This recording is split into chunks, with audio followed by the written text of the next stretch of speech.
軍主様、ご用意いただいた結納の品はすべて揃いました。よかった。昔、父は、春陽に身分を明かすことを許さなかったが、3日後、私は春陽と結婚します。そろそろ、彼に打ち明ける時だ。そうだ、あなたに用意してもらったものは。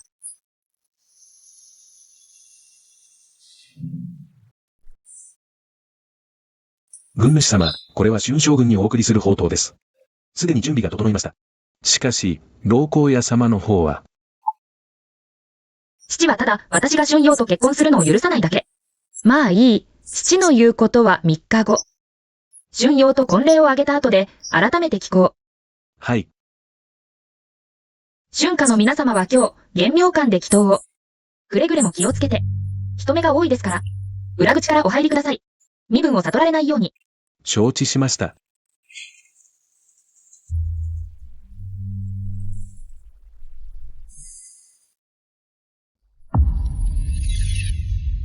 春陽。あのそばにいる女性は誰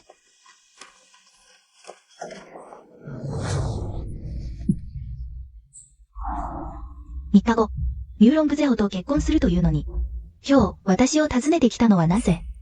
あらあら、どうしてあの霊落した商家の娘に嫉妬なんかして。嫌だわ。心配するな。正妻の座は当然君のものだ。あの商売人の娘は、妾として家に入るだけ。それも彼女の高望みだ。もし彼女に価値ある商売がなく、私に夢中で両親に逆らうほどでなければ、春夏の門をくぐることすら許されなかっただろう。安心しろ。家に入ったらすぐに田舎に追いやって両親の面倒を見させる。春陽はそんな風に私を見ていたの？ただ一つ、あの娘の価値ある商売について、誰に管理させればよいだろう。嫌だわ。でも、もし彼女が承知しなかったら。私のためなら、彼女は何でも承知する。なぜなら、彼女は今でも、城門を開いて救ったのが私だと思っている。命の恩人の言うこと、聞かないはずがないだろう。何？春 P.O. ラングは私の、恩人ではない？さすが春陽。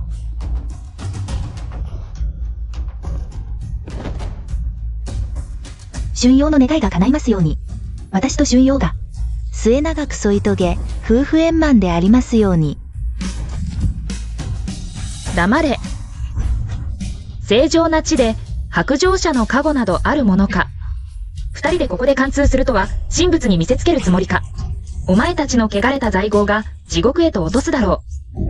春陽、この音は何？早く行こう、早く。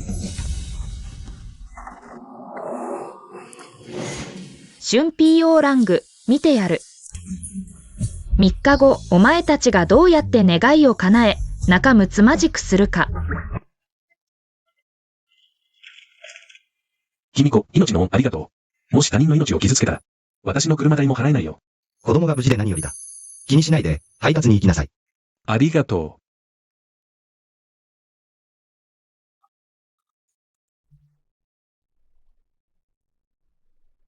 この人、見た目はボロボロの服を着ているが、顔立ちは立派で、がっしりした体格で全身から漂う気迫は、春 P.O. ラングよりも将軍らしい。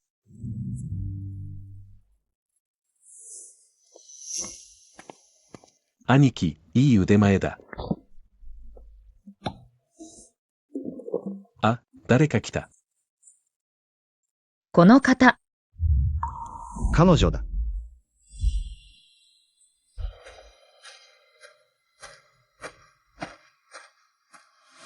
あの時、彼女は意識がなかったから、私が助けたことは知らないはずだ。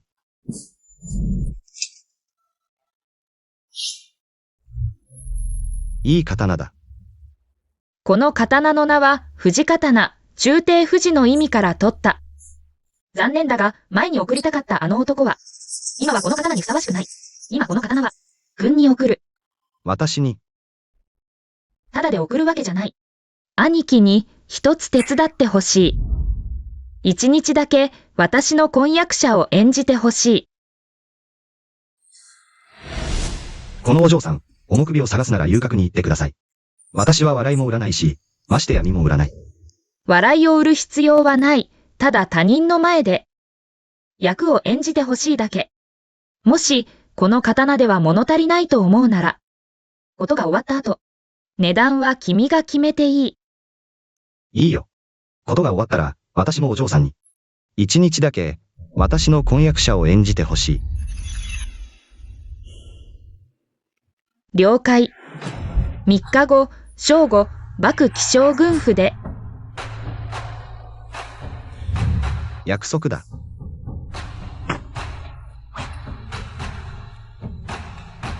春 PO ラング、3日後に会おう。もうすぐ正午だというのに、花嫁を迎える行列は、まだ戻ってこない。そうだ。聞くところによると、花嫁は商人の娘だとか。商人の娘のくせに何様のつもりだ。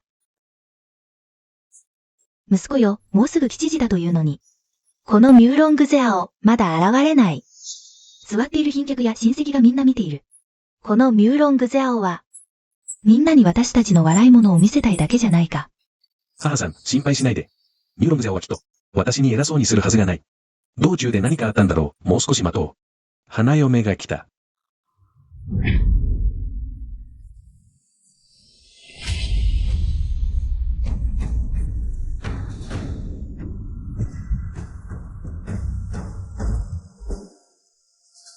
これは、花嫁が自分で歩いてきた。頭巾もない。それに白い服を着てる。おめでたい日に白い服を着るなんて。縁起でもない。どういうつもりだ。やはり商人の娘だ。礼儀知らずも甚だしい。今日は息子の結婚式だ。お前は白い服を着てくるとは。息子に早死ににしてほしいとでも言うのか。春 PO ラングは毎日のように、戦場で死んで大夏の平和を守ると言っていた。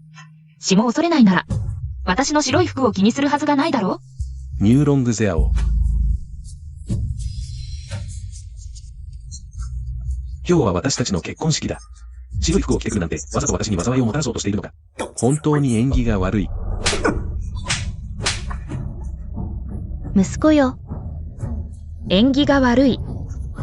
太后様から宝冠無霞を賜った。あまりにも高価なので、春夏の面子を考えてきなかった。あなたがこんなに冷たいとは。ミューロングゼアオ。今日から。春家に嫁いだのだから、しっかりと。しつけて、女戒を教えてやる。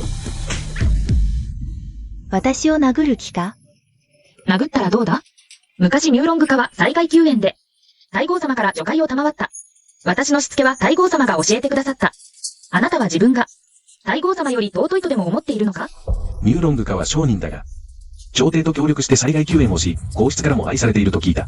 太后様も昔、ミューロング家の娘に、縁談を進めようとしたほどだ。このしつけは、春夫人、10数年前に亡き夫の財産を持って、再婚したことを忘れたのか？春夫人が本当にあなたの言うような、礼儀正しく低粛なら、なぜ急いで再婚し、息子の、チェン PO ラングを春姓に変えたのか？あなた、全くのデタラメだ。これでデタラメだ？もっとひどい話も聞いたことがある。春夏の使用人が言うには、あなたが春老爺と会ったとき、春夫人はまだ生きていたそうだ。黙れ、ミューロングゼアを。一体何がしたい？何も。ただ春老夫人に、私のしつけは彼女が決めることではないと伝えたいだけ。よし、この件はひとまず終わりだ。しかし、二王子は春家の婚礼を知り、神父であるあなたに祝辞を書いてくださった。ぜひとも聞いてもらおう。第二王子の身分で私を脅すつもりか。第二王子の祝辞を持って参れ。ミューロングゼアオ、この祝辞は、第二王子が特に君のために書いたものだ。しっかり聞くがいい。謹んで拝聴する。第一に、ミューロングゼアオは確かに息子と、相思相愛だが、商人の娘で身分が低い。息子に嫁ぐなら妾となるべきだ。我が春夏の名誉を汚さぬように。決して商人の娘を蔑んでいるわけではない。もし大夏の富豪海主のように、国に匹敵する富があれば、制裁として迎えよう。それなら家名を汚すこともない。第二に、ミューロングゼアオが我が春家に嫁いだ後、すべての商売を、春夏に任せるべきだ。これから外で顔を出すのは、春夏の名声を傷つける。第三に息子は朝廷で官職についている。妻として故郷で舅姑に孝行すべきだ。春夏の計算高いことよ。メカケという地位を与えて、ニューロングクーニャンの商売すべてを奪おうとは、故郷で孝行などと追い払うとは。春夏は、ミューロングクーニャンが、春ピーオーラングに夢中なのを利用している。ミューロングクーニャンが嫁いだら苦労するだろう。春ピーオーラング。私の身分がこれほど卑しく、春夏の門構えがこれほど高ければ、それなら、嫁ぐのはごめんだ。何？ニューロングゼアを自分が何を言っているか分かっているのか。今すぐみんなに、交際はデタラメだと言え。これまでの情に免じて、まだ結婚してやってもいい。さもなければ、ひざまずいても春夏の門は通さない。春家に嫁ぐくらいなら、路傍の古事記と一緒に。物乞いしても春家の前は通らない。春夏が汚いからだ。ミューロングゼアをここにいる賓客たちは、皆見ている。たかが祝辞一つで、意地を張るつもりか。母さん、彼女はわざと私を焦らせているんだ。この3年、指をくねらせれば従順だったのに。こっちに来い、家の犬より従順だな。彼女の術中には乗らないぞ。春ピーオーラング、本気で私が、春夏に嫁ぎたくてたまらないと思ってるの？言っておくわ。私は道端の古事記と、内緒で婚約したの。ニューロングゼアを嘘もつけないんだね。もし本当に何の野郎とでも付き合ってたら、今日、わざわざ戻ってきて私と結婚する？今日来たのは他の人と内緒で婚約したことを伝えるためだけじゃない。他に2つ用事があるの。今のは2つ目。まだ何かあるのか？大変です、若様。うちの春夏がミューロング家の、称号で働いてた者たちが全員解雇されました。100人以上が、追い出されて、今は、住むところもないんです。何？それだけじゃありません。十数人が不正や帳簿改ざんを、ミューロング家に暴かれて役所に突き出され、今は牢屋に入ってます。若様、早く助ける手を考えてください。お前だ。全部お前の仕業だろう。長年、お前の親戚連中は、私が仕事を世話して、給料で食わせてやっていた。今、私が婚約を破棄したから、当然お前。春大将軍が自分で面倒見る番だ。恩知らずめが。慌てるな、良いところはこれからだ。者ども。これは、ここ3年間で、お前の春夏が、うちニューロング商店に借りた金だ。総額、38万6千両の銀だ。何？春将軍、あんたほどの大人物が、まさか一介の商人の娘に借金なんてしないよね？でたらめを言うな。春夏がそんな大金を借りるはずがない。それは、あんたの立派なお母さんに聞いてみたら？彼女、たくさんの借用書に署名と押印してるわよ。これは、息子よ。役人としてどうしても金が必要だったの。母さんにも他に方法がなかった。それに、あんたもすぐ春家に嫁ぐんだから。少しぐらい金を使ったって、こっちの行為だと思え。母さんがしたことも、すべては私のため。大夏の法律では、人を殺せば命で償い、借金は金で返す。春ピーオーラング、この金？一両でも足りなければ、法廷で争うわ。そうすれば、みんなに知れ渡るでしょう。春大将軍が、一介の商人の娘に頼る姿が、家族を養うために。ニューロングゼアを忘れないでくれ。3年前、私があなたを助けた命。これが恩返しか。あなたの命も恩ですよ。そうですよ。そうですよ。ニューロングさんは以前からずっと、春将軍が彼女を救ったと言っていました。今、結婚式の日に恩人に借金を返せとは、少し行き過ぎです。その通りです、ニューロングゼオ。私の息子が助けなければ、あなたは死んでいた。恩知らずめ。春夏があなたに借りているお金は、九牛の一義に過ぎない。私の息子があなたを助けた命に比べられるものか。ニューロングゼアを、今なら、謝罪すれば、まだ考えてもいい。家に入れてやる。さもなければ、途中の人々に、あなたがどんな恩知らずな女か見せつけてやる。私が恩知らず？嘘を繰り返すうちに、自分でも信じ込んだ。この大嘘を。それはどういう意味だ？あなたは口を酸っぱくして、あの夜私を助けたのはあなただという。本当にあなたなのか？もちろんだ。嘘だ。私も最初はあなたが助けてくれたと思っていた。結局のところ、あなたのような幕貴将軍以外に、誰が深夜に腰札で城門を開けられるだろう。だから言う。今ならまだ謝罪は遅くない。残念なことに、あなたは知らない。夜間に臨時に城門を開けるのは、大事なことで、皇室の内官書に詳細に記録される。そして私は、すでにあの夜の記録名簿を見つけていた。そこにはっきりと書かれていた。あの夜、確かに城門は開けられた。しかし記録されたのは陳北公で、生死を受けて宮中に入った。そこには城門の兵士の署名と陳北公の官印が押されていた。つまり陳北公は皇帝に急いで会うために、私を城門の兵士に預けた。そしてあなたはその兵士を買収した。私を3年間も騙し続けた。あなたが嘘をついている。わかった。あなたはあの小じと、すでに内通していて、こんな話を作って私を貶めようとしている。私があなたを貶める？あなたは知らないだろうが、皇帝は陳北公を迎えるために、すでに右遠高校を内官所に待機させていた。右遠高校はすべてを目撃していた。嘘だ、ありえない。それなら右遠高校に直接話してもらおう。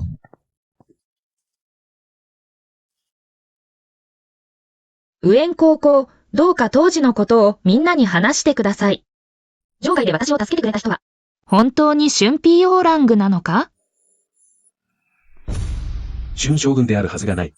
うちの主人がはっきり見ていたあの時は陳北公様が、あなたが道端で倒れているのを見つけ抱き上げて、馬を買って都へ急ぎ腰パイで城門を開け、部下の兵士に命じてあなたを医者に送らせたあの夜、うちの主人は工事と一緒に馬を走らせ、腰が折れるほど疲れた今でもよく覚えている。春ピーオーラング、あなたはつまり、右遠高校も嘘をついているというのか？もしうちの主人が嘘をついていると思うなら陛下の前で、対決し陽陛下にご判断いただく。これは、私はそんなこと言ってない。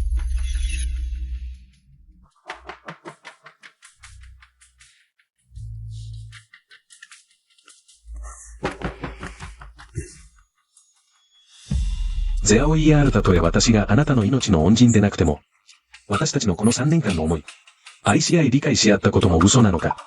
命の恩がなくても、私に少しも思いがないのか。恩がなければ、婚約を破棄して私から離れるのか。そんなことない。よかった、やっぱり私から離れたくないんだ。去る前にもう一つだけやることがある。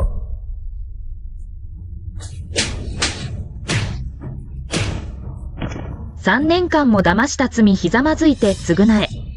ニューロングゼアをあなたは本当に、私があなたしかいないと思っているのか。言っておくが、私が愛しているのは SU ミヤオゼンだ。彼女は優しく賢く思いやりがある。あなたとは比べ物にならない私がいれば誰もあなたをめとらない。あの小じのことか。彼はどこだ？急ぐな、必ず来る。まだ強がっているのか。誰が強がっている？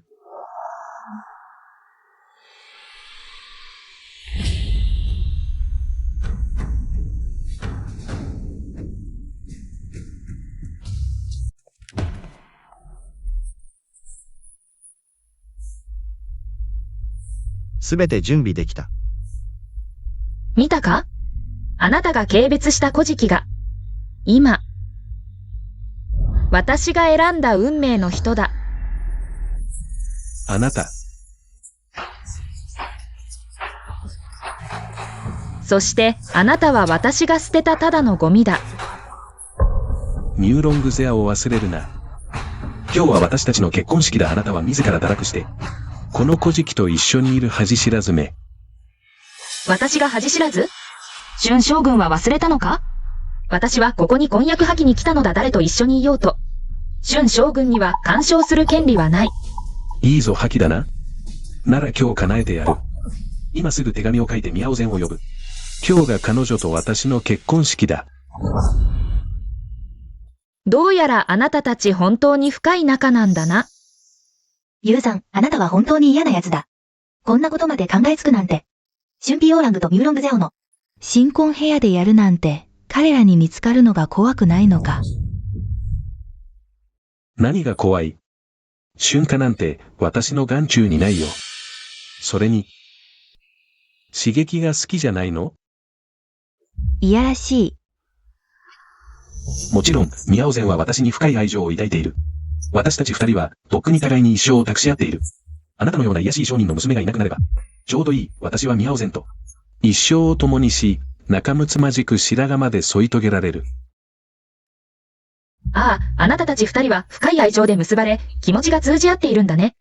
どう、信じられない？すぐにあなたにはっきりと見せてあげる。誰かいるか？紙と墨を持ってこい。もう結構よ。どうした？怖くなった？私の言いたいのは、もう面倒をかけなくていい。あなたの使用人たちにまた走らせる必要はないってこと。あなたと宮尾善がそんなに深い愛情で結ばれているなら、今日のような大切な場面で、彼女はきっと来るはずよね。何を言いたいんだ？あなたはまだどうやって婚礼を挙げるか考えているのに、彼女は、とっくに新婚部屋に入っているわよ。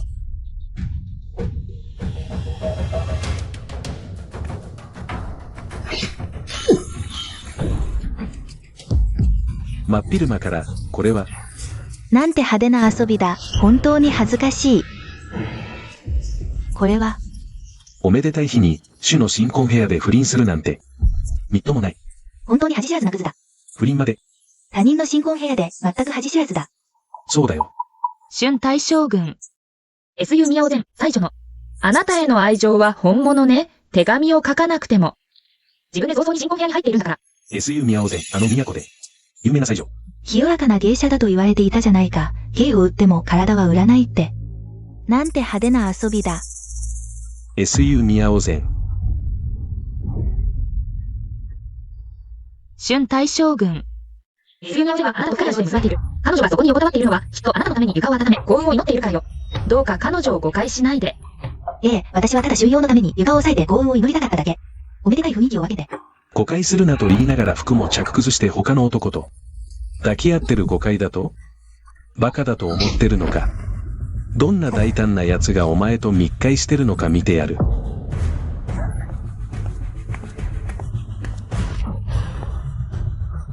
双玉仙。太常寺正教の双玉仙。彼は陳将軍の親友じゃなかったか。双玉仙俺の女を奪う気か。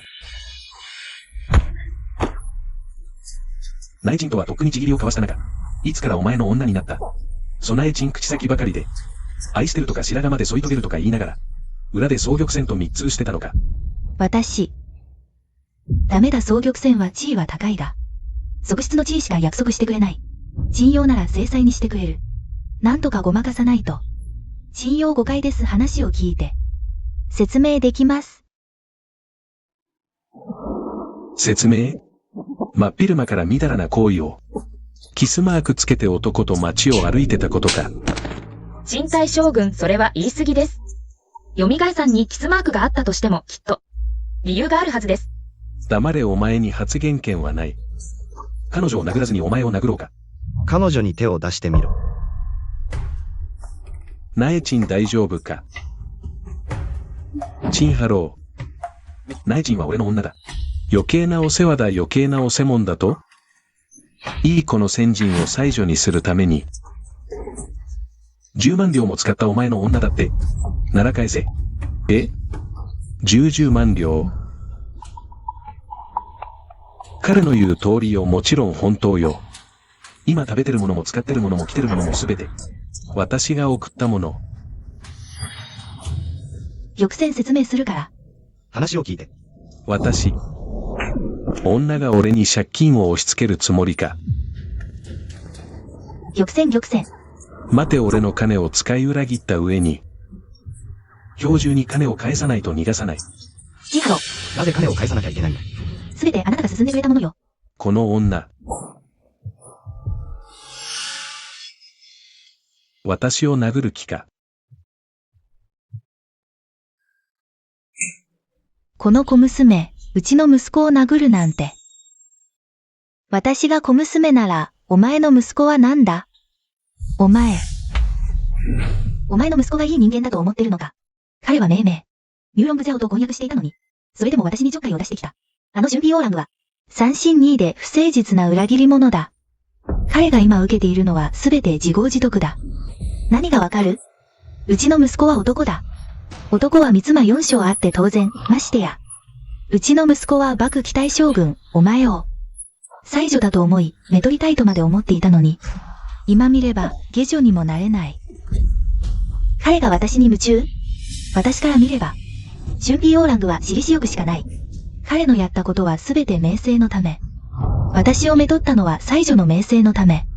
今ミューロングゼオをおめかけにしたいのは、彼女の金目当て、お前の息子は、本当に計算高い。何をほざいている？何をほざいたかって？それとお前がくれた金。1000台とも。春ピーオーラングは、恩知らずの裏切り者、紐男だ。死にたいのか。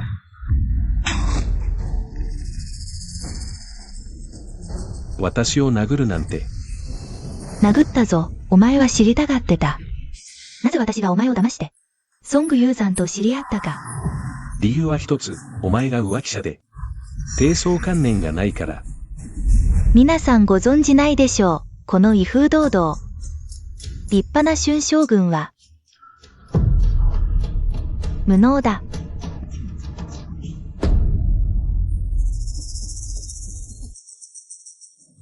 見るな、気持ち悪い。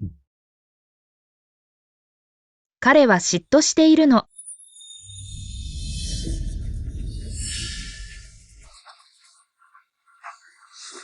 殺してやる。話しなさい。私がやったのはお前を助けるため、子ができぬのを心配して、代わりの男を見つけたまで。女。私の金を使いながら裏切るとは、兵を呼べ。順天府に送れ、金を返さぬ限り、一日も出してはならぬ。なぜ私がこの金を返さねば？返すとしても、ミューロングゼアオに返す。あなたに関係ないでしょ。ムーロンジャオ。ムーロンジャオがお金をくれたんだから私のものよ。私のお金を使いながら裏切るなんて。誰か来て。彼女を連れて行け。すぐに。話して。シェンポラン。この裏切り者。あなたはきっと、報いを受けるわ。出て行け。ジェン将軍。あなたと数名ジェンの件は、片付いた。じゃあ、私との件も、解決しましょう。38万6000両。いつ返すの？返さないなら、順天府に送って、あなたと、あの女を一緒にさせてあげる。何をする気？聞け、私は幕期将軍だ。この小じきともを捕まえるぞ。理由もなく人を捕まえたら、将軍の地位も、保てないだろう。あなた。ムーロンジャオ、私はあなたの夫よ。本当にこのような下賤なものに、夫を侮辱させておくのか。レールも上げず、新婚の部屋にも入ってないのに、何が夫だ。よくも自分を美化できるわね。そういえば、あなたが夢中だった数名ジェンは、新婚の部屋に入ったわ。天からの良縁だったのね。黙れ。ムーロンジャオ、あの女のことを。言うな。あの女は私の新婚の部屋で、他の男と不貞を働いた。大胆不敵で恥知らずめ。そう言われると、確かに。数名ジェンは大胆だわ。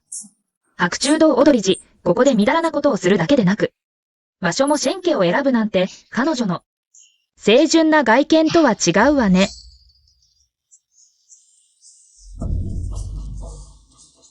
息子よ、おかしいと思わないか。数名ジェンはどう見ても、清らかな女性だ。あの女にそんな単はない。シェン家の目の前で乱暴を働くほど。母上。つまり、誰かが仕組んだということ？でも私は普段、誰とも恨みはない。バカね。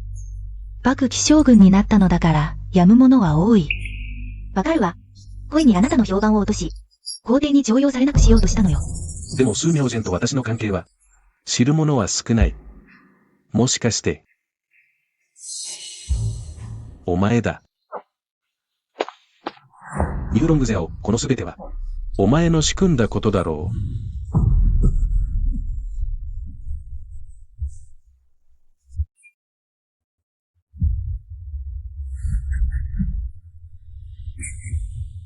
春将軍、これはどういう意味ですか？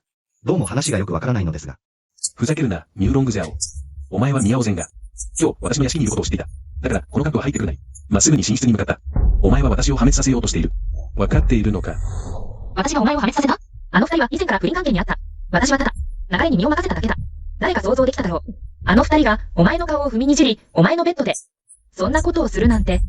お前、そんなことにこだわるより、私に借りている。38万6千両をいつ返すか考えた方がいい。こんなことに付き合っている暇はない。ミューロングゼアをお前が今日やったことはすべて、私に制裁として迎え入れさせようとするためだろう。だが言っておくが、これ以上ふざけたままだと。春夏の門をくぐることなど夢のまた夢だ。春夏の門に入れなくて称号位だ。私の春夏の門に入りたくないなら、まさか、この古事記の家に入るつもりか？よく聞け、このミューロングゼオは。たとえ古事記に嫁ぐとしても、お前のような恩知らずには嫁がない。そうか、わかったよ、ミューロングゼオ。お前は前からこの古事記と内通していたんだな。だから、SU ミャオゼンを引きずり込んで、身代わりにしたんだ。そんな高潔なふりをして疲れないのか？なんだって。衝動的に動くな、彼は朝廷の高官だ。春 P オーラング、頭がおかしいなら、治療しろ。口が悪いなら毒を飲んで黙れ。ここで騒ぐな。お前。者ども。無駄口はやめろ。これ以上返さないなら、この春夏をぶち壊すぞ。私の春家を壊すだと？ミューロングゼアをお前は本当に、私がお前のミューロング家の金に目をつけていると思っているのか？正直に言うが、私は大夏の大富豪。上氏と知り合いだ。私が一言すれば、お前のミューロング家を、都から消し飛ばせる。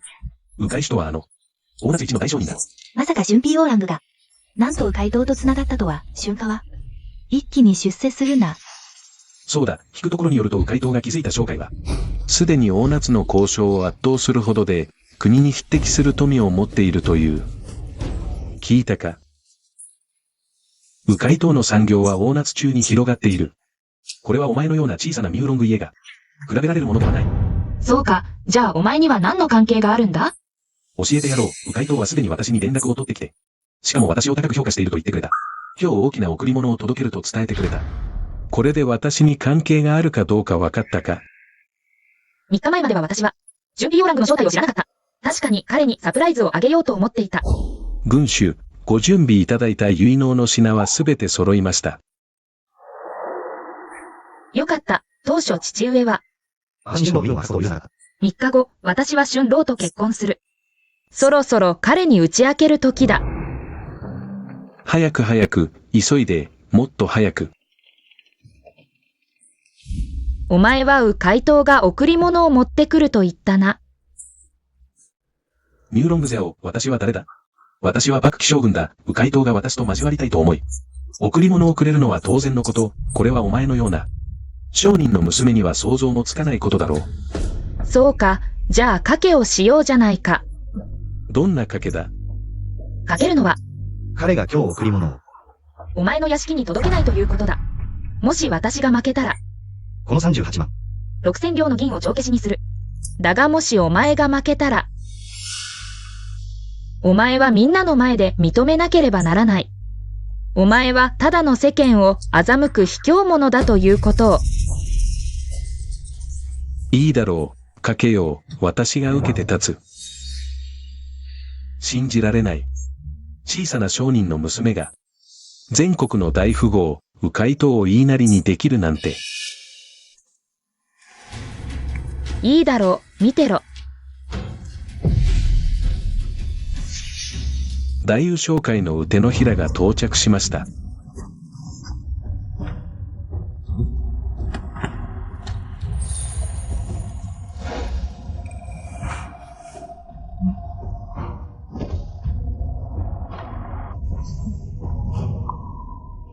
手のひら。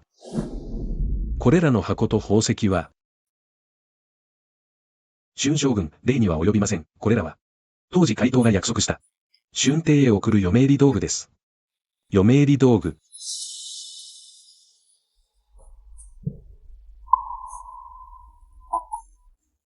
私が間違えました。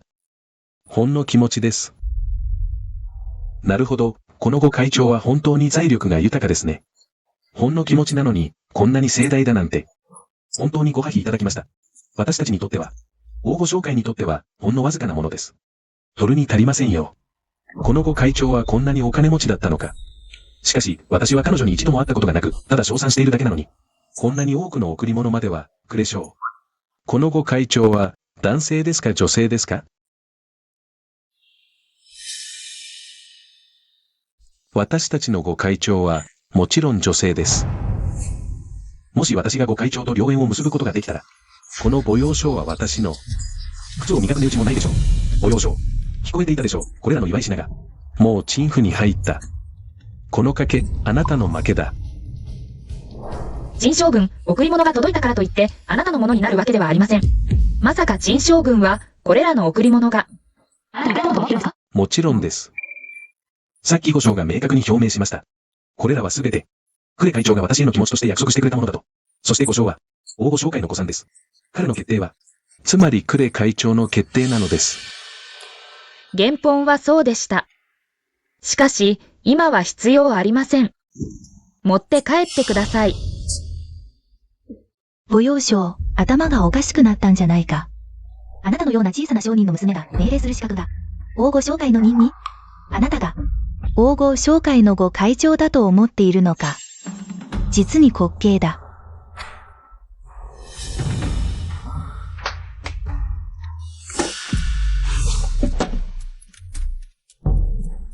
呉将、あなたは何をなさっているのですか？すべてこの女がご会長を怒らせたのです。私たちチーフとは全く関係がありません。そうですよ、呉将、あなたは、彼女を捕らえるべきです。心配しないで。彼女を捕まえろというのか。呉将、実を言うと、今日は私たちの結婚式です。しかし、この女は公然と、他の男と結託している。実に厚かましい。しかし、本将軍は寛大なので、彼女とは争わない。彼女はもう私の婚約者ではない。だから、あなたも、私の顔を立てて、彼女の言いなりになる必要はない。あなたの顔？では、これらの金銀樹宝、黄金の地形が、誰のために準備されたか知っているのか。これはもちろん、ご会長が私に、準備してくれた気持ちだ。おそらく、今日の婚礼のために準備されたのだろう。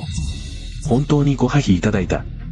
これらは確かに婚礼のために準備されました。しかし、これはまさに私たちの会主が、自ら彼女のために準備した嫁入り道具なのです。何の持参金だ？まさかこのご会長は、陳将軍に目をつけたのか。呉将、本気で言っているのか。この珍宝、もしご会長の心を得られたなら、それは誠に光栄なことだ。陳将軍、喜ぶのはまだ早いぞ。この持参金、一銭も手に入らない。黙れ。お前が口を挟む立場か。御用将、お前が持参金の行方を決められるというのか。もちろん決められる。この持参金はすべて、私のものだ。お前の呉会主を名乗る資格があるのか。名乗る？この御用将が、他人を名乗る必要などない。この持参金はもともと私のもの。御用将、お前の口はいつから、こんなに硬くなったんだ。報告。本当か？確かなのか？息子よ。何かあったのか。我が鎮家の素晴らしい日がすぐそこだ。本当に？御用将、まだ知らないだろう。今日の婚宴には、大御商会からの贈り物だけでなく、あの神出鬼没のご会主までもが、来るという。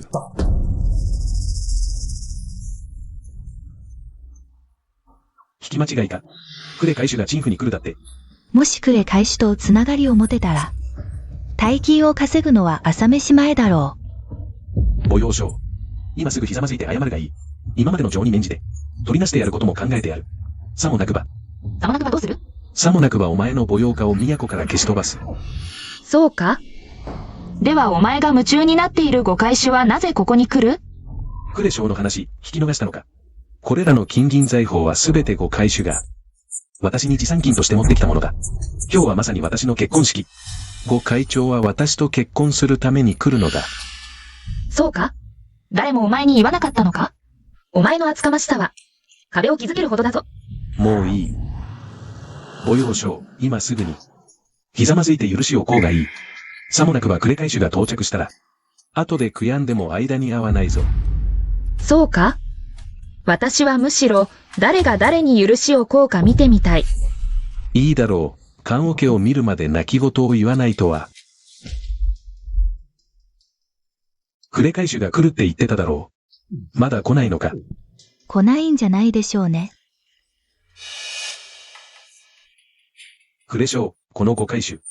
何か用事で遅れてるのかもしれませんが、うちの海舟はとっくに到着してますよ。到着した？どこにいるんだ？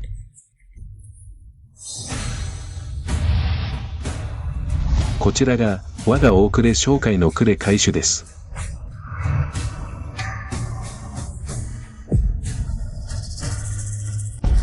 なんだって。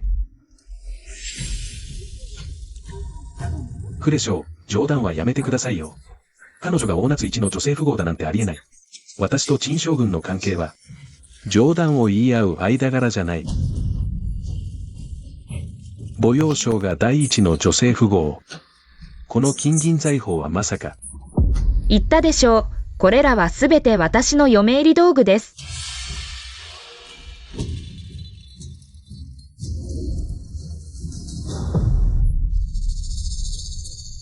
もしこの母陽さんが国に匹敵する富を持つ。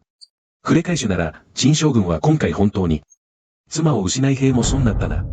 そう言わずにはいられないね。あなたが大呉商会の呉海舟だなんて。どう？私に婚約者を演じさせて損はなかったでしょ？少々。少々、僕が悪かった。許してくれないか。私は幕期将軍、あなたは第一の女性富豪。私たちは釣り合いが取れてる。あなたは十分に私の制裁になる資格がある。あなたの制裁に？そうだ。ふざけるな。早く私の銀を。返せ、さもないとお前の鎮火を。都に居場所なくしてやる。行きましょう。少々。待ってくれ、少々。息子よ。彼女に触るな。この平民が我が息子にそんなことをするとは。捕まえさせたいのか。誰ができるというのだ。息子。母陽将、私は君と3年も知り合いだ。それでも、あの汚い小敷に劣るというのか。言ったでしょう。古事記に嫁ぐ方がマシだって。あなた。正気多心。これは我が母陽家に伝わる玉の指輪。私の嫁いになっているもの。私を妻に迎えてくれますか？喜んで。認めん。父上。どうしてここに？私が来なかったら、あなたが誰かに連れ去られるのを待つんですか？違います。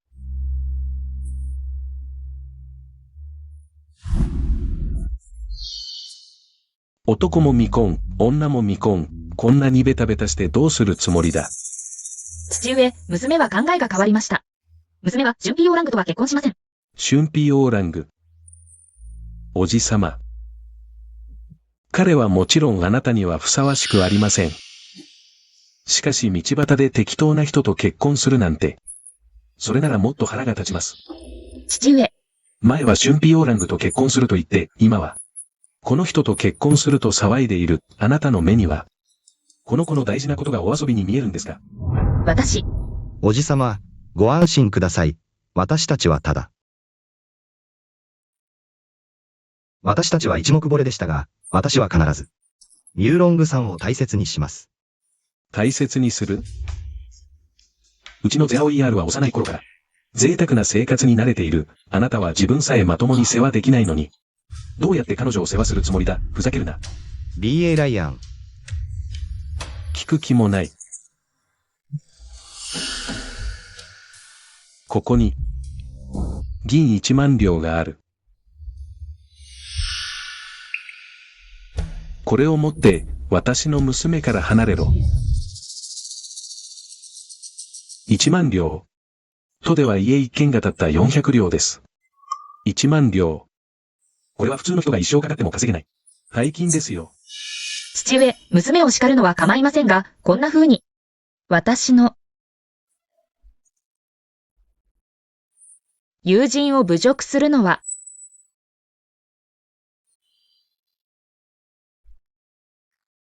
おじさまのおっしゃる通りです。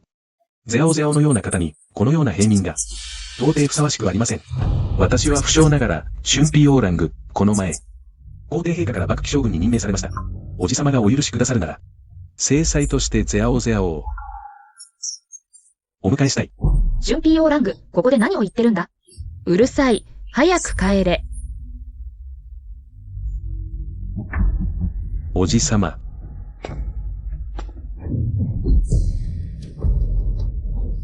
見かけ倒しの。そんなのが私の娘と結婚する資格があるのか。どうして私の息子を殴るんだ、見かけ倒しめ。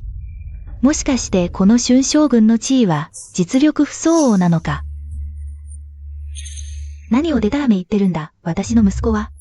しかし、皇帝自らが任命した幕府大将軍です。皇族の令状でもめとれる身分です。あなたたちミューロング家はいくらお金持ちでも、所詮は商人の平民に過ぎません。息子を嫁がせるなんて、皇族に嫁がせたいとでも？私の娘は、皇族に嫁ぐ必要はありません。身の程を知っているだけです。なぜなら、我がミューロング家こそが皇族なのですから。狂ったのか。そんなことを言ってはいけない。ミューロングゼアを死にたいのか。私たちまで巻き込むな。間違ってはいません。我がミューロング家は、元踊り寺皇族なのです。まだ強がっているのか。私の目に狂いがなければ、この玉ねぎはかつて、陛下が挙兵された時、老臣の不眠公に送られたものですね。父から聞いたことがあります。不眠公は当今の陛下の幼馴染で、当時、不眠公が資材を投じて兵糧を調達しなければ、陛下は兵を集め、天下を統一できなかったでしょう。官職を好まなかったため、陛下は彼に、公爵を授け、商売を特別に許可しました。不眠公の一人娘も、皇帝の養女として、青年軍主の称号を賜りました。なかなか目が利きますね。その通り、この老婦こそが不眠公です。ミューロング中。公爵様にお目通りいたします。目は確かなようですが、ゼアオ ER との縁談は、認めるわけにはいきません。父上、昔あなたと母上は家族の反対を押し切って、自由恋愛をされたではありませんか？なぜ私だけがダメなのです？ゼアオ ER、だからこそわかるはずだ。あの時、私とお前の母がどれほどの苦労をしたか。ゼアオ ER、正直に言おう。太后様があなたのために縁組を決められました。何ですって？太后様は以前、縁談を退けられたではありませんか？どうしてまた？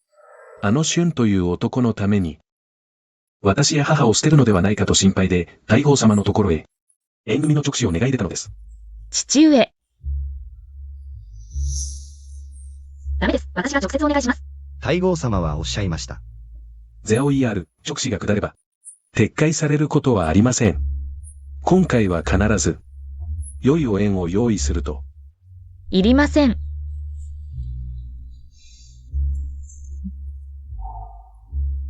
もう一生を共にする人を見つけました。長司、おとなしくしなさい。この湯旨が出たら、もし勅命を受けなければ、それは勅命違反です。太后用は多分、あなたには何もできないでしょう。でも、これ以上騒ぎ続けたら、どんな結果になるかわかりますか？でも、長司、自分のせいで他人を巻き込まないで。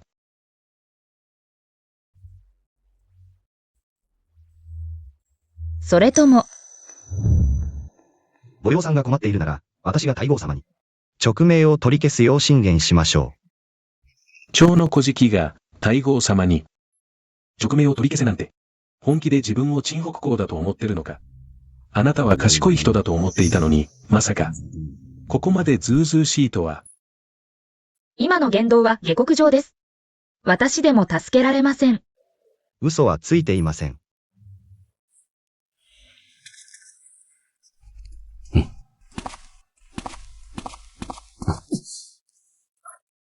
公爵様。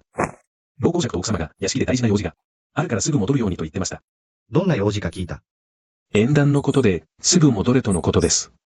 今は重要な用事があるからいけないと伝えろ。でも、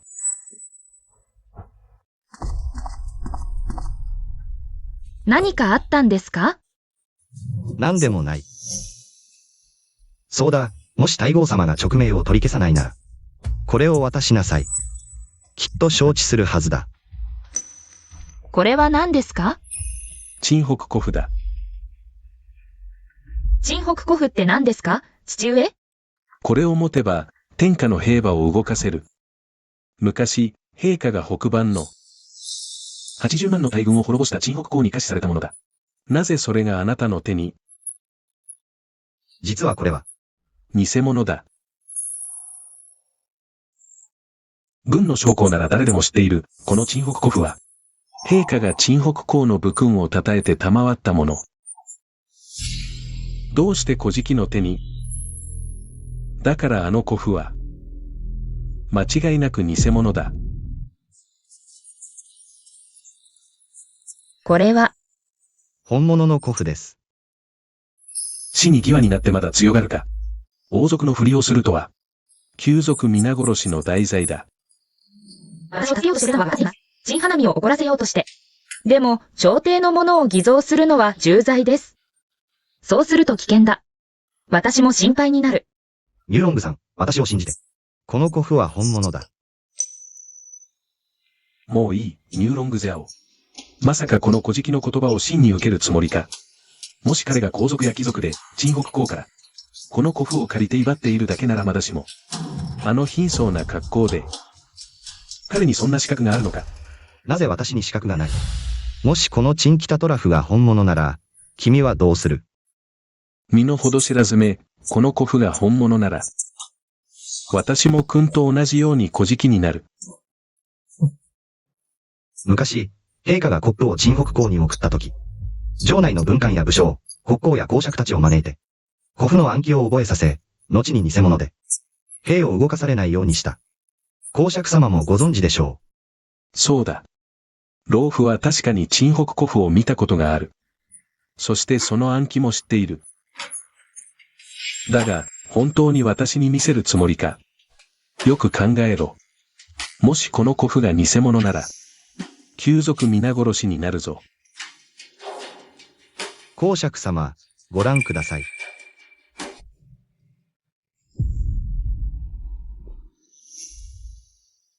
これは偽物だ。やはりな。この陳北古符は、本物だ。何？そんなはずがない。古事記の手に、陳北古符があるだなんて。どうして陳北コップを持っている？前に兵士だったと言っていたな。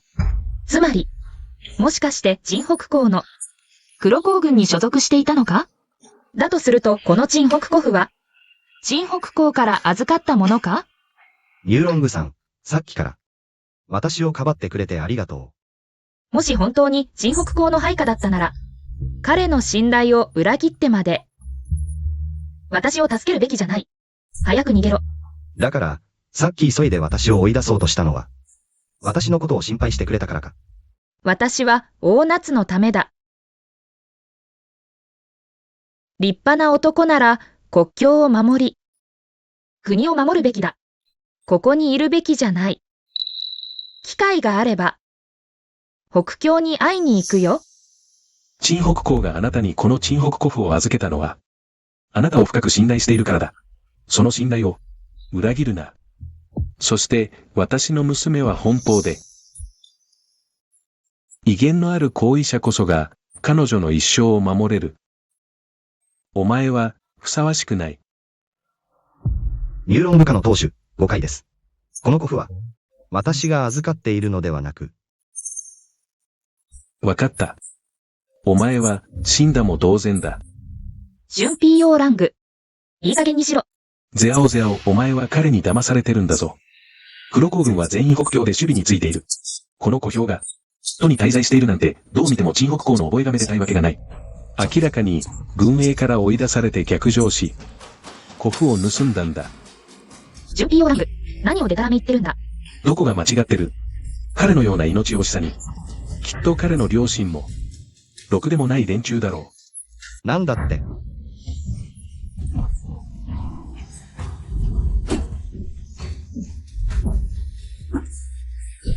お前に何の資格があって、俺の両親を批評するんだ。古事記の親だろうが、言わせてもらうぞ。早くせ、頼んでない。死にたいのか。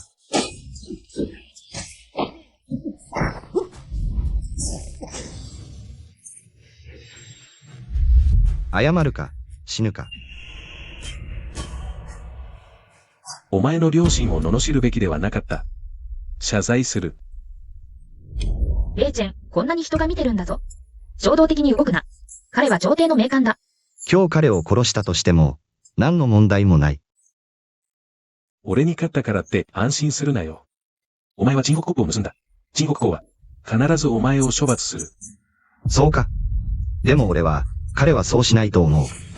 どういう意味だ？お前が言うところの陳北公は、この俺だ。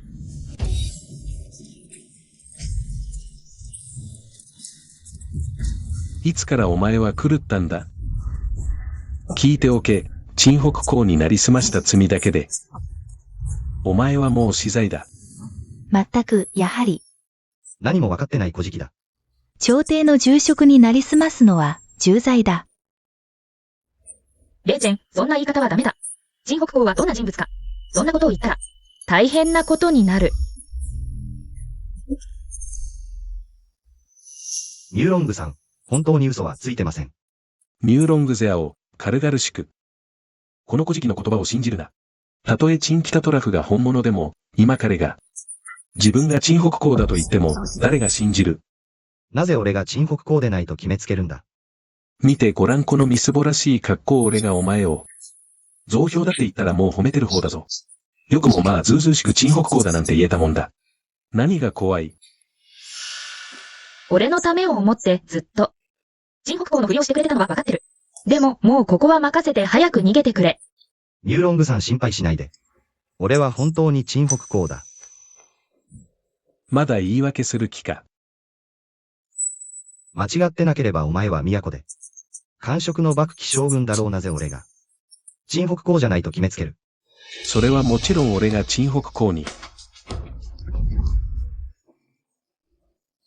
何？お前陳北公に会ったことがあるのか？ダメだ、早く逃げろ、もう間に合わない早く。心配するな。お前陳北公に会ったことがあるって言うな。もちろんだ。前に食料を北境へ運び陳北公の配下の黒子軍に届けたとき、この目で陳北公を見たんだ。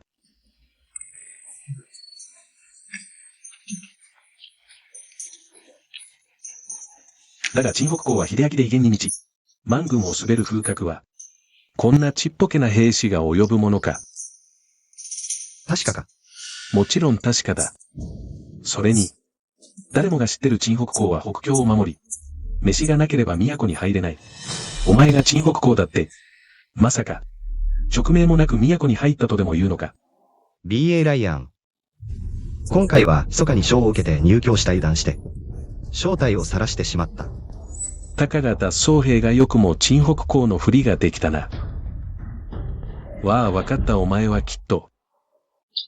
ゼアオゼアオの命の恩人が陳北公だとして、ゼアオゼアオの感情を騙し取ろうとしてる。んだろう。なんて言った。準 PO ラング。お前何を狂ったように騒いでるんだ。ゼアオゼアオ。お前が恩に感じやすい性格だとして、わざと陳北公を名乗ったなんて腹黒い奴だ。彼は私を騙してない騙したのはお前だ丸3年も。お前の行為は本当に吐き気がする。蝶々、あなた。母用お嬢様。つまり彼があなたの命の恩人を名乗ったと。そうです。あの年、私は城門の外で気を失いました。陳北公に助けられたのです。しかし彼は城門の兵士を買収して、3年もの間、私を騙し続けました。何をするつもりだ？ここは公儀の真下だぞ。この我が子にそんな手ひどい仕打ちをよくも。陳派狼は、に皇族を騙しました。この一撃どころか、大夏の立法によれば、投獄されるべき罪です。しかし、お前が裁く権利はない。私は皇帝直々に任命された。幕期将軍だ。私を討つとは、すなわち、皇帝の顔を討つことだ。者ども、順天府に知らせろ。この者を捕らえよ。誰がやってみろという。その通りだ。もし私がただの小さな兵士なら、確かにお前を裁く資格はない。しかし、もし違ったら、陳北の古府は三軍を指揮し、仙山構想が許される。今日、たとえお前を切り捨てても、後日、皇帝に報告すれば済むことだ。何？息子よ、彼の言うことは本当なのか？母上。陳北の古府には確かに仙山構想の特権がある。しかし、ただの兵士が仙山構想など語る資格があるのか。では、考えたことはあるか？もし私が本当に陳北公だったら、お前はどうする？正直に言おう。陳北公の配下、大太と王子中が、今日、私の婚礼祝いに来る。彼がつけば、すべてが明らかになる。大下だし、彼は確かに黒甲軍の副都統だ。これは、者ども、この者を捕らえろ。父上、何をなさるのですか？この小僧は皇帝をないがしろにし、陳北公を名乗った。今日、彼を捕らえなければ、巻き添えを食うのは、我々母養家全体だ。ダメです。彼は下に。陳北公を名乗ったのです。連れて行かないで。長次郎。たとえ彼女が私が恩人だと信じていなくても、私を守るために立ち上がってくれた。安心しろ。王副都統が来ても、私は恐れない。まだ大口を叩いているのか。私が大口を叩いているかどうかは、あなたが敬愛する。王副都統が到着すれば、すぐにわかることだ。棺桶を見るまで涙を流さないとは、いい度胸だ。様子を見よう。黒甲軍、王副都統到着。誰が来たんだ？王副都統、今日は私の結婚式に来てくださり。春坊として光栄です。どういたしまして。このお方は？この方は我が大夏で有名な不眠公。私の叔父です。この方は、青年軍主ミューロングゼアオ。大優商会の右会長でもあります。こんにちは。私と彼女の結婚式です。準 PO ラング、あなたの厚かましさは、被災者に寄付して靴底にでもしたらどうだ？私はいつ？あなたと結婚すると約束した？この春 PO ラング、どうして私に、こんな権力者を紹介するんだ？もし正体がバレたら、まあいい。とにかく私の叔父は長年辺境にいたから、彼らは知らないはずだ。私は黒甲軍のワンシゾーング。不眠公、青年軍主にお目にかかります。礼には及びません。あなたが黒甲軍のワンシゾーング。でも私の記憶では、彼はこんな風貌ではなかったが。無礼だ。裏切り者の脱走兵が、ただでさえ。王副都統の名を呼び捨てにし、さらに彼を疑うとは。この方は、王副都統、この方はただの、黒甲軍の脱走兵です。しかし先ほどこの人は、陳北公になりすまそうとしました。これは死罪に値します。何？陳北公。彼がどうして陳北公なんだ？彼の着ている服を見ろ。こんなにボロボロだ。私は彼が脱走兵だと言った。間違いない。これは、王副都統、あなたは陳北公と共に多年血を流して戦ってきた。きっと陳北公を最もよく知っているはずです。どうか。今日ここでみんなの前で、この男の正体を暴いてください。春 PO ラング、もうたくさんだ。王副都統、本当に申し訳ありません。レイチェンはただ焦っていただけで、決して、陳北公を冒涜するつもりはありませんでした。ミューロングさん、そんなに気を使わなくてもいい。彼はそもそもワンシゾーングではない。大胆だ。王副都統の名を、勝手に口にするとは死にたいのか。私がデタラメを言っているかどうか、彼に聞けばわかるだろう。あなたは本当に黒甲軍副都統。ワンシゾーングなのか？もちろん。この玉ねぎは、陳北公が私の先行を称えて、直接授けてくれたものだ。黒甲軍の、誰もが知っている。さて、お前は何か言いたいことがあるのか？まさかこの玉ねぎも偽物だというつもりか？この玉ねぎは本物だ。これは私が直接、ワンシゾーングに授けたものだ。なぜこの男の手にある？私の身分に間違いはない。むしろお前こそ、陳北公になりすますとは。兵士たち、この男を、準添付に閉じ込めろ。後日、皇帝に報告し、この男を、即刻処刑せよ。後日、皇帝に報告し、この男を即刻処刑せよ。私を疑わせた罪は重い。お前を必ず殺す。ダメだ。今日は誰であろうと。彼を連れ去らせない。ゼアオ王副都頭はすでに、彼の身分を確認した。ただの鎮北公になりすました。小物に過ぎない。なぜ彼にこだわる必要がある？黙れ。ゼアオ ER、身の程をわきまえろ。迷わないでくれ。ミューロングさん、心配しないで。連れ去られるのは私ではない。どうだ、まだ言い残すことがあるのか。遺言まではいらないが、一つ疑問がある。何を言いたい？聞くところによると、王副都頭は鎮北公に従い、長年戦場で戦い、ある年、不幸にも北南に捕らえられ、首の後ろに捕虜の烙印を押された。王副都頭は覚えているだろもちろん覚えている。国のために尽くしただけだ。大したことない。良いことを言う。手を離せ。大胆者め、王副都頭に手を出すとは。ただ王副都頭と少し手合わせをしただけだ。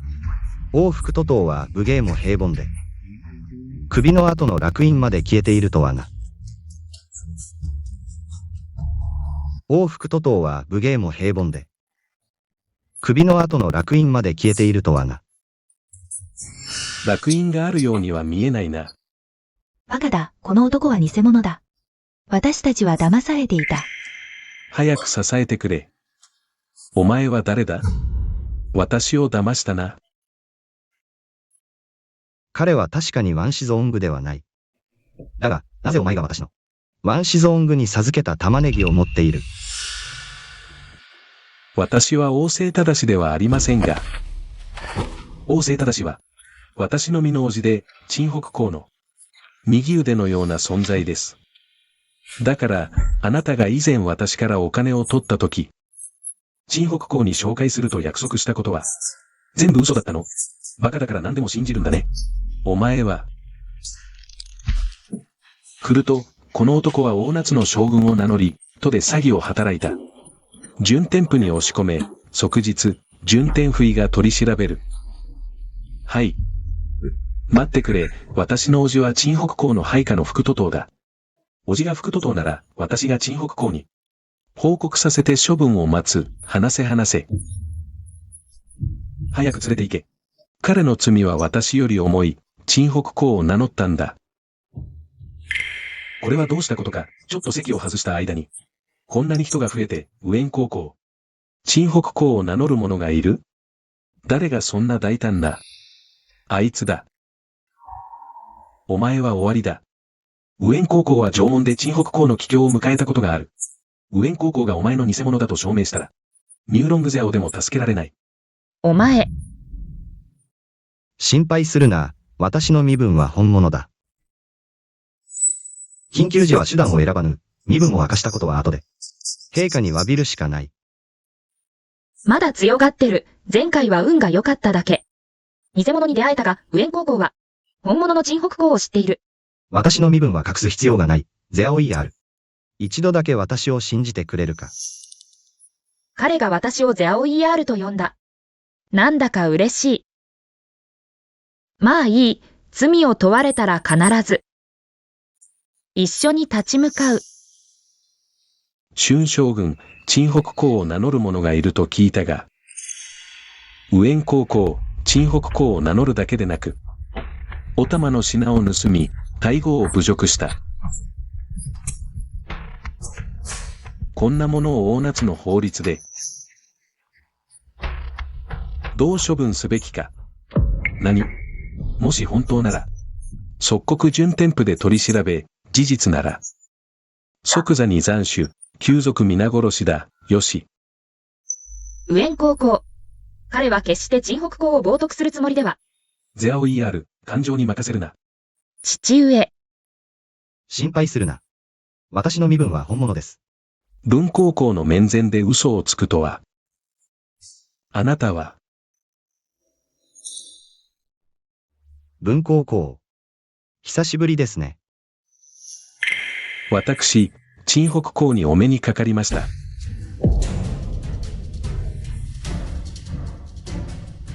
私、陳北公にお目にかかりました。文光公、見間違いではありませんか？彼が陳北公であるはずがない。私の目は節穴ではありません。陳北公様をお見逃しするはずがありません。まさか、そんな。あなたは本当に陳北公なのか？うん。では、あの時私を救ったのはあなたですか3年前、城の外で道端に倒れているあなたを助けました。当時私は聖地を講じて上京し、急いで皇帝陛下にお目通りする途中でした。あなたを城門の兵士に預けて世話を頼みました。でも、なぜ私を助けたのに、3日前にそれを話さなかったのですか？人を助けるのは、ただのついででした。大したことではありません。ありがとうございます。あなたが私の命の恩人なら、必ずお礼をさせていただきます。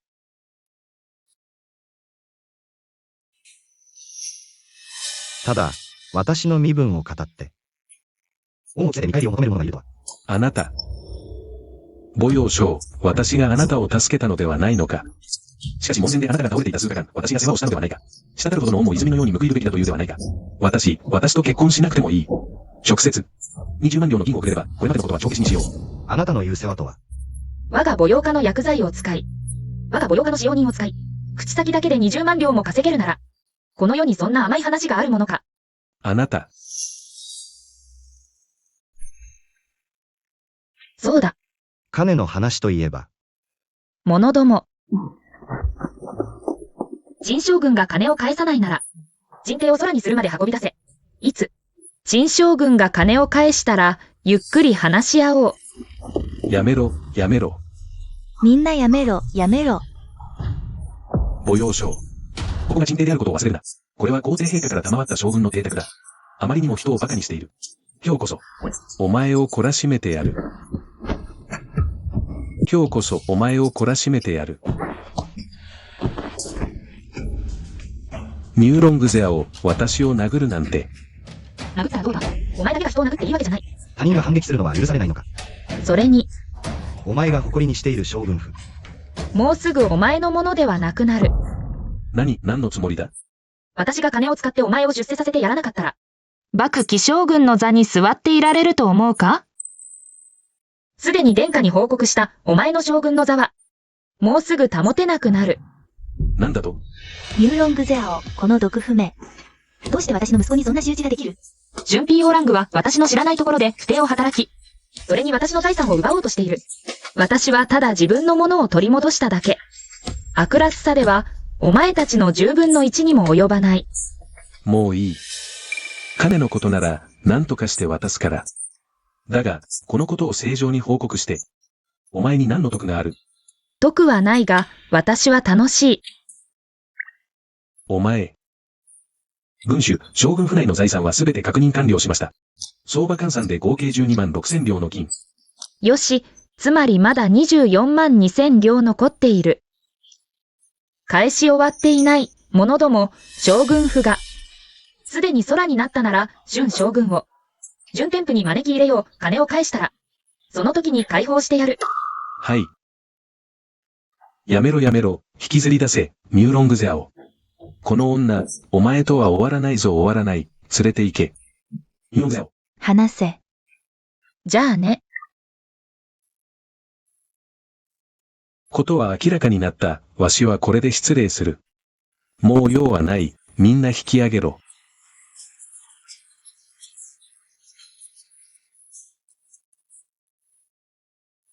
父上。彼は陳北公で、娘の命の恩人でもあります。前に私を守ってくれる人を見つけてほしいとおっしゃいました。今、見つけました。うん。彼は確かにいい男だ。だが、やはり認めるわけにはいかない。どうしてですか？だが、やはり認めるわけにはいかない。どうしてですか？父上、彼は陳北公です。身分も私と同等で、しかも、彼は私の命の恩人でもあります。縁というものもあります。なぜまだ同意してくださらないのですか？彼が陳北公だからこそ、私は同意できないのです。老夫は長く外のことに耳を傾けてはいないが、陳北公のことは知っている。国の柱ではあるが、女職に近づかず、果断に殺伐を決する。あなたが嫁いだら、どうやって幸せになれるというのだ？父上。私はベーチェンを信じています。彼はそんな人ではありません。あなたは彼と知り合ってまだ数日だ。彼をどれだけ理解しているというのか。おじ、外の噂のために。私に対して誤解を持たれているかもしれませんが、実は3年前から、ミューロングさんに一目惚れしていました。誓います。この生涯、必ず、ミューロングさんを守ります。彼は私が好きなの。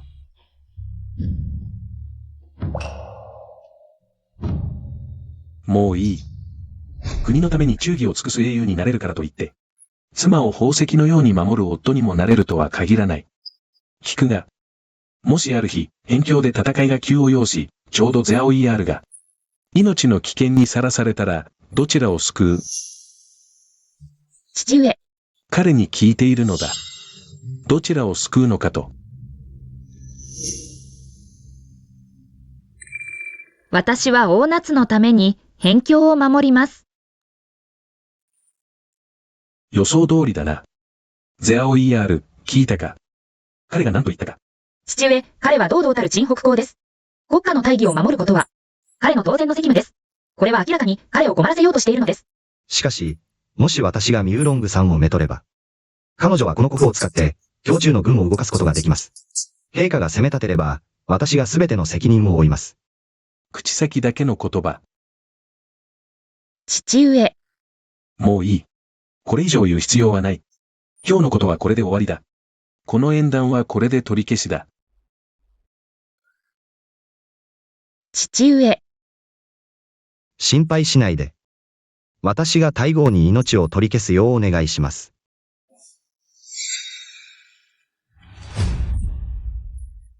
皆、おとなしくしていろ。行かないで。これは我らが威風堂々の春将軍ではないか。どうして順天府に閉じ込められたんだ？ SU 宮尾前。この女、お前のせいだ。よくも私のことを言えるな。私が間違っているのか。ミューロングゼアオがいなければ。お前はただの野良犬だ。誰もが唾を吐き捨てるような存在に過ぎない。女が私を言うのか。殺してやる。やめておけ。まだ自分を。若き将軍だと思っているのか。春ピーオーラング。お前はもうとっくに救いようがない。殺してやる、もうたくさんだ。仁王寺殿下にお目通り。彼こそが仁王寺用だ。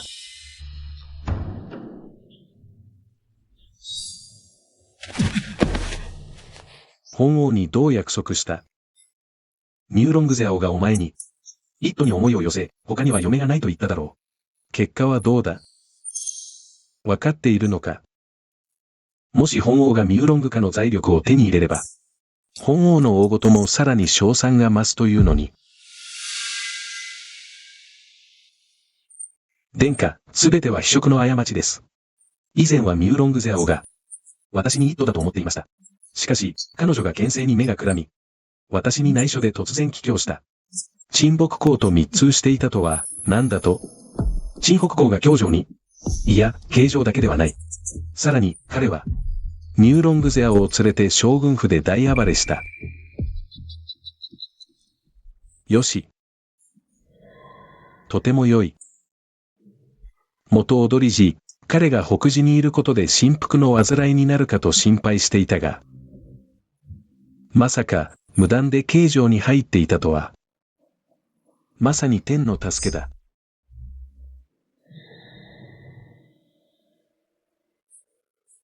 殿下の秀明さよ。陳北公が無断入居をしたことで、殿下が少しでも指摘すれば、陛下は必ず疑心を抱くでしょう。その時、陳北公を倒すことなど容易。我が求めているのは彼と彼の40万の国公軍だけだ。その時には、後継どころか、父公さえも本王には怖くない。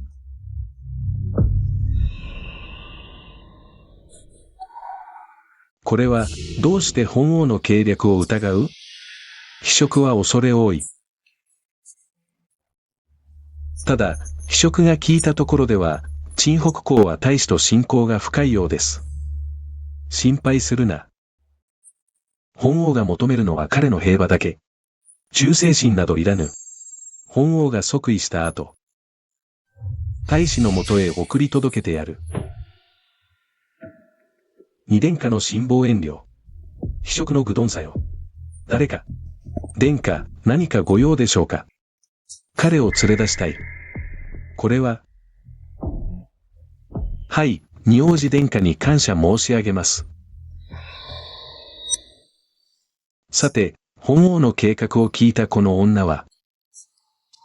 殿下、お助けください。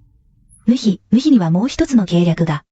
陳北公を殿下のものにし、さらに、ミューロングゼアオの全財産を手に入れることができます。もし父上が本当に大号に婚姻を願い出るなら、あなたは本当に私のために大号に命を取り消すよう願い出ますか？もちろん、このキャオベイちゃんは、一度言ったことは必ず実行する。でも、もし大号が同意しなかったら？それなら陛下に願い出る。陛下に許可を願い出る。我キャオベイちゃんは私の、一生の功績と爵位であなた一人と引き換える。本当ですか？忠誠心がなければ、あなたから贈られた。藤刀を受け取れるわけがない。たとえ。うるさい。父は本当に古風な人だ。その時、陛下に結婚を願い出れば、彼は私たちに、きっと恨みを持つだろう。それなら証明してみせよう。1年でも10年でも。一生でも。我キャオベイチェンはできる。国を守る将軍として、さらに、妻を宝石のように守る夫としても。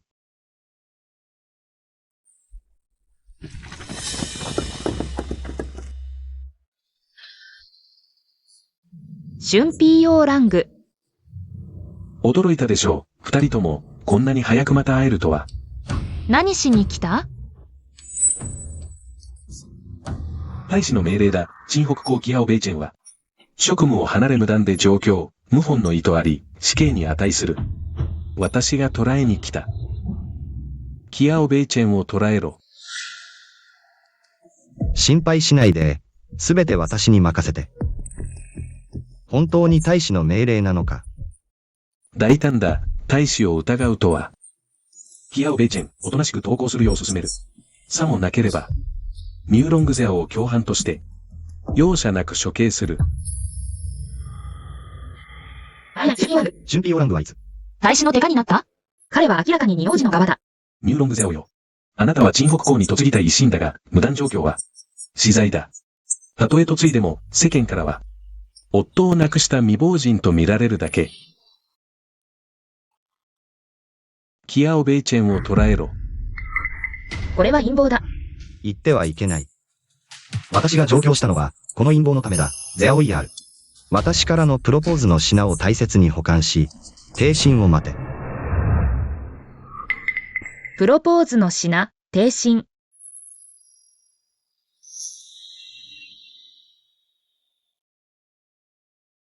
選んだばかりの夫が連れ去られるなんて。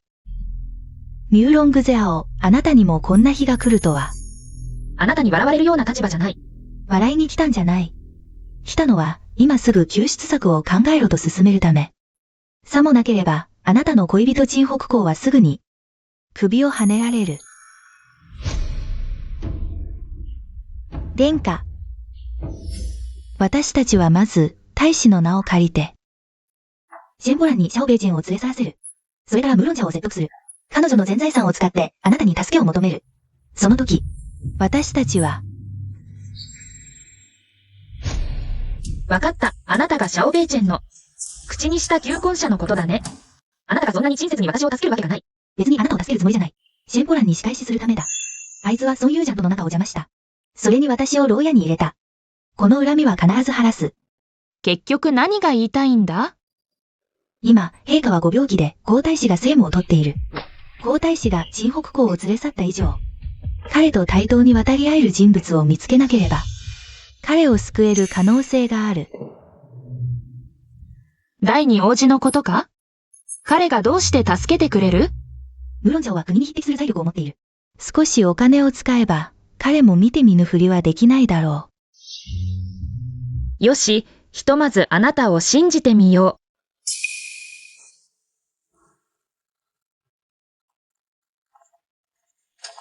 う。殿下、ムーロンジャオがお目通りを願っています。う。新女ムーロン茶を王子殿下にお目通りいたします。ムーロンさんは先帝が定めた青年君主。どうか遠慮なくお座りください。君主のご来は、ミャオジェンさんから。聞きました。陳北公は我が大夏の後進。軍主が口を開かれた以上、当然を引き受けすべきところ。しかし今は先帝が療養中で、後継が政務を取っている。私は、何を恐れている？私一人の意見では、力不足かもしれない。もし文武百官が町議で一斉に嘆願すれば、きっと陳北公を救い出せるだろう。ただ、文武百官に嘆願させるには、あちこちに気を配る費用が。結局は私の金が目当てか。殿下ご安心を。ムーロン茶は、全財産を投じてでも、陳北公を救い出します。よし。軍主の陳北公への思いは、実に敬服に値します。では、軍主が費用を出すというなら、私も軍主のために、しっかり手配して、陳北公を必ず救い出しましょう。殿下、ありがとうございます。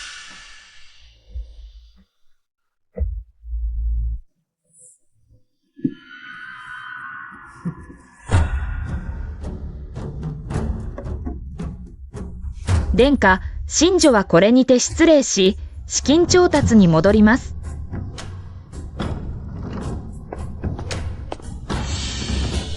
者ども。誰かをつけて彼女を追え。本当に資金を調達しているか確認しろ。承知しました。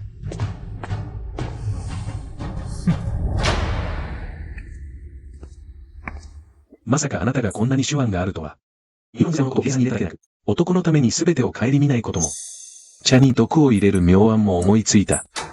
私はただ流れに乗っただけです。成功したのは殿下が真の天使だからです。天の恵みが大きい。うまくいった。王をこんなに助けてくれた。どう褒美をやろうか。ミャオゼンが殿下のお役に立てて。ミャオゼンの光栄です。ただ願わくば。殿下のそばに常にいられますように。私が即位した後、後宮にあなたの席を用意しよ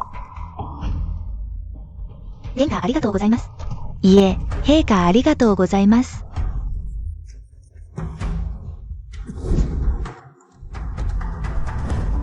これとこれ。早く運べ。急げ。ゼアオ ER、何をしているんだ。ミューロン VA を空にしようというのか。父上、レイチェンは今危険な状態です。私は彼を救わなければなりません。彼は無断で都に入り、すでに死罪だ。家財を持ち出して、彼を救うのか。共犯者にされるつもりか。父上、ヒアオベイチェンは、私の命の恩人です。心の中ではすでに彼と、生きるも死ぬも共にすると決めています。莫大な財産など、命さえも惜しくありません。お前は、早く運び続けろ。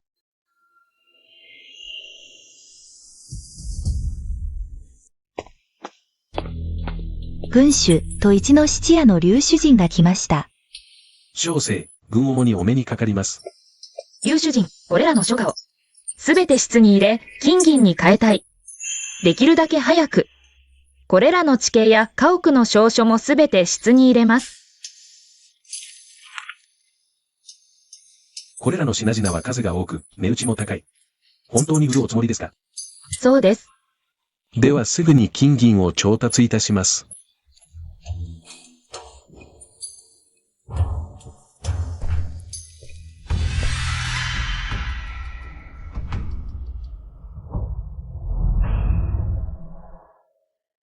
お前は目で見たのか。ミューロングゼオが金を調達するために、家屋や土地を売り払ったのをこの目で見ました。しかも軍主と彼女の父親はこのことで大喧嘩をし、父親は気を病んで倒れてしまいました。よし。よろしい。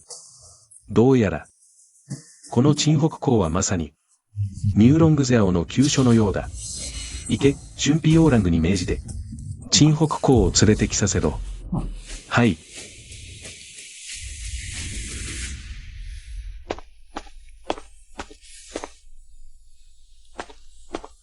新規青ベイチェン。仁王寺殿下にお目通りいたします。殿下が大使の名を借りて、私を連れてきたのは何かご用でしょうか。あなたは賢い人だ。本王があなたを呼んだ目的は、あなたにはよくわかっているはずだ。それは真が密かに都に入り、ミューロングゼオと会い、不覚にも露見した。この弱みが殿下の手に落ちたからだ。その通りだ。謀反の罪で斬首されたくなければ、素直に本王と協力するがいい。あなたが40万の黒甲軍を率いて、私に忠誠を誓ってくれるなら、ことがなった後、必ず厚く報いる。我がキアオベイチェンはただ、大夏皇帝陛下の身に従う。他に用事がなければ、真は失礼する。陳北公。よく考えた方がいい。もしこのまま出ていけば、あなたが心から思い続ける、ミューロングゼアオという娘は、完全に助からないぞ。殿下、どういう意味ですか。今日ミューロングゼアオが来たとき、一日団長さんを飲ませた。私の解毒剤がなければ、彼女は必ず死ぬ。お前、ルジンユー。ゼアオ ER に何かあれば、お前は必ず死ぬ。天の神様でもお前を守れない。不敬だ。仁王寺の名を直接呼ぶとは。陳北公。本王はお前を高く評価している。私に忠誠を誓ってくれるなら、ミューロングゼアオどころか、天下のすべての女を好きに選ばせてやる。拒むなら、本王が冷酷非常になるのも覚悟せよ。お前とミューロングゼアオを一緒に黄泉の国へ送る。ただ、あんなに一途で、お前のために家財を売り払った娘を本当に死なせていいのか。考えはまとまったか。死んで運命を共にするか。それとも私に従うか。ミューロングゼアオと共に生きるか。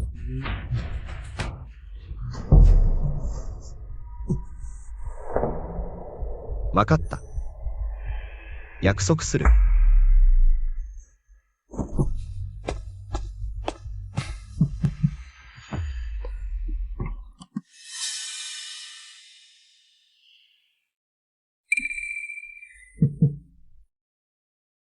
殿下、私は急いで家財を売り払い、一時的に、70万両の銀を調達しました。どうか殿下、キアオベイチェンを救い出してください。事がなった後、必ず厚くお礼を申し上げます。さすがは我が大夏の女富豪だ。富は国に匹敵する7000万両とは何しよう。我が大事なる。殿下、何が大事なるというのか。軍主はまだご存じないのか。陳北公はすでに本王に帰順した。今まさに我が兵を率いて皇宮へ向かい、大使を誅殺しようとしている。父のを幽閉する。ことがなれば、お前たち二人は第一の功労者だ。なんだって？そんなはずがない。キアオベイチェンは軍を救うため、解毒剤を求めて。殿下に振ったのだ。今頃はもう。公儀を攻め落としただろう。私を救う？まだわからないのか。あの日君が殿下と会った時、私が毒を入れた茶を飲んだのだ。今や毒が発作している。命が惜しければ、殿下に従順に従うがいい。命が惜しければ、殿下に従順に従うがいい。ミューロングゼアオ。たとえ富は国に匹敵する軍主でも、それがどうした。結局は我々の、我が殿下の手のひらの上で踊らされているだけだ。ミューロングさん、心配しないで。私の言うことを素直に聞けば、本王は解毒剤を与え、君を無事に保つ。殿下。軍は自らの守兵を。すべてギアオベチェンに与えた。彼に人を連れて大使を暗殺させたが、その兵が、結局どこへ行ったか知っているか？何が言いたいのだ。人北のコフはすでに私に渡された。私は財産を処分する際、人北のコップを送り出した。どこへ送ったか当ててみろ。なんだって。君は兵符を大使の手に渡したのか。そうだ。黒皇軍の精鋭はすでに軍令を受けた。今は密かに装備を変え、軍城を守っている。君の兵が国皇軍の兵と出会ったら、どんな状況になるか想像できるか。女、殺せ。死にたいのか。やめろ。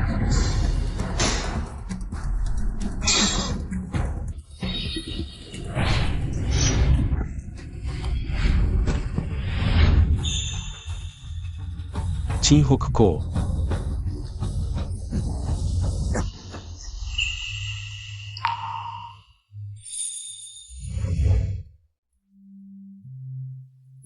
ゼアオイヤール。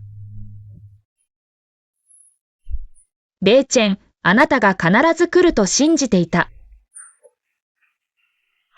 ギアオベイチェン、私を裏切る気か。彼女の命を救うつもりはないのか。ゼアオイヤール。私はとても賢いでしょう。あなたが今日に戻って何をするか当てた。すごいでしょう。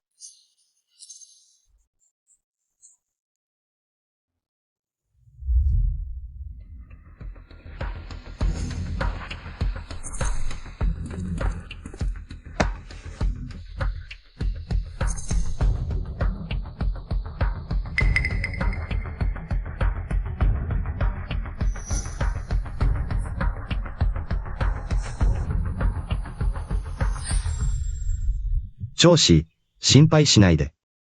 必ず解毒剤を見つけて君を救うから。解毒剤はどこだ？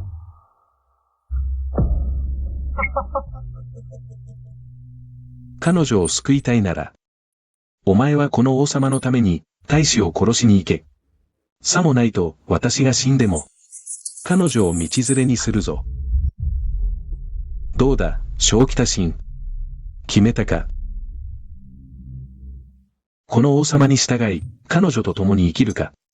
長子。それとも、愛する女を自分の腕の中で死なせるか。これが最後のチャンスだ。長子。大丈夫。北進、あなたは私の命を救ってくれた。私はもう3年も長生きできた。たとえあなたと、1日だけ愛し合えたとしても、それは天の恵みだった。長子、もう言わないで。正気多神。彼女の体内の毒が発作を起こす時間が迫っている。迷っていると、神様でも彼女を救えない。私。北進。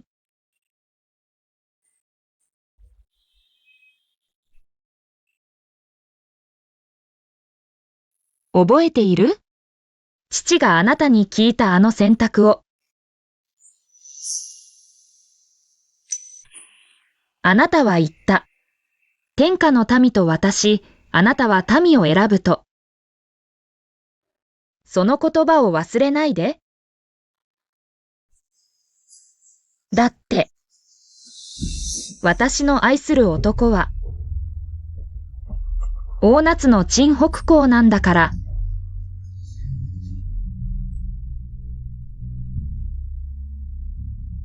わかった。母陽将。あなたが彼を成就させたいなら、私はあなたを成就させよう。いや。今からどうやって彼女を救うつもりだ？この王様を殺したところで、この王様はお前に、これからの日々、生き地獄を味わわせる。命令を伝えよう。二王子は本を企てた。黒皇軍は生死により逮捕する。抵抗する者は許さず。はい。